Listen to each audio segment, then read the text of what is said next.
దేవుడైన యెహోవా హోషేయ అనే ప్రవక్త గుండెల్లో భారం పెట్టడానికి ఈ విషయం చెప్తున్నాడు. నీ భార్య ఎట్లయితే నీ దగ్గర ఉండకోకుండా సుఖం కొరకు సుఖ భోగాల కొరకు పక్కవాడి దగ్గరికి వెళ్తుందో, నేను ఏర్పరచుకున్న నేను జీవితాన్ని ఇచ్చిన ఇశ్రాయేలు ప్రజలు నన్ను వదిలిపెట్టి సుఖ భోగాల నిమిత్తమై విటుకాండ్ర దగ్గరికి వెళ్తున్నారు. నువ్వు కట్టుకున్న భర్త ఇంకో చోటికి వెళ్తున్నా, నువ్వు కట్టుకున్న భార్య నీ కళ్ళ ఎదుట నుంచి ఇంకో వ్యక్తి దగ్గరికి వెళ్తున్నా, నువ్వు భరిస్తావా? అలాగే దేవాతి దేవుడంట ఇశ్రాయేలు ప్రజలు అలా విట్టుకాండ్ర దగ్గరికి వెళ్తుంటే అడ్డుకట్ట వేశాడంట.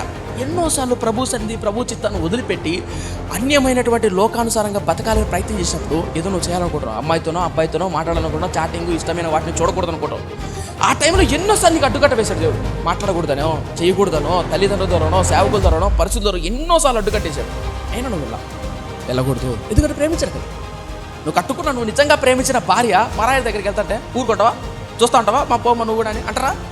కాళ్ళు పట్టుకొని గడ్డాలు